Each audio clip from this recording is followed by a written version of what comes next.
దేవునికి ప్రియమైన సంగమా, ఈరోజు దేవుడు మనకి ఇచ్చిన ప్రవచన వాక్యం ఇదియే. సామెతలు 28:24. తన తల్లిదండ్రుల సొమ్ము దోచుకుని అది ద్రోహము కాదనుకొనివాడు నశింపజేయువానికి జతకాడు. దేవునికి ప్రియమైన వారా, ఈ వాక్యము మనకు ఒక గంభీరమైన హెచ్చరికనిస్తుంది. కొందరు తల్లిదండ్రుల సొమ్ము, ఆస్తి, వస్తువులను తీసుకొని ఇది నా ఇంటిదే కదా, ఇందులో తప్పేమిటి అని అనుకుంటారు. కానీ దేవుని వాక్యం చెబుతుంది, తల్లిదండ్రులను మోసం చేసి వారి సొమ్మును దాచుకోవడం చిన్న విషయం కాదు, అది ద్రోహం. తల్లిదండ్రులు మనలను ప్రేమతో పెంచారు, వారిని ద్రోహం చెయ్యడం మంచిది కాదు. తల్లిదండ్రుల పట్ల నిజాయితీగా ఉండాలి.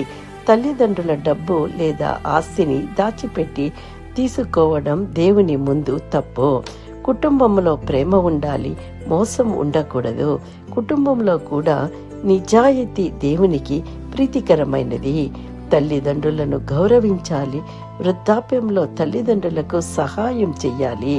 వారి బలహీనతను ఉపయోగించి వారి సొమ్మును తీసుకోవడం దేవునికి ఇష్టం కాదు. తల్లిదండ్రులను దోచుకునేవాడు ఆశీర్వాదానికి పొందుకోడు, శాపాన్ని తెచ్చుకుంటాడు. దురాశ కుటుంబాన్ని నాశనం చేస్తుంది. ఆస్తి కోసం కుటుంబంలో కలహాలు, కోపం, విభజన వస్తాయి.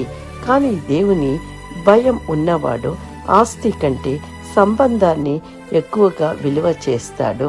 తల్లిదండ్రుల ఆశీర్వాదం డబ్బు కంటే గొప్పది. యాకోబు తన తండ్రి ఈసాకుకు మోసం చేసి ఆశీర్వాదం పొందాలని ప్రయత్నించాడు. తరువాత అతని జీవితంలో ఎన్నో కష్టాలు ఎదురయ్యాయి. మోసంతో పొందిన ఆశీర్వాదం మనశ్శాంతిని ఇవ్వదు.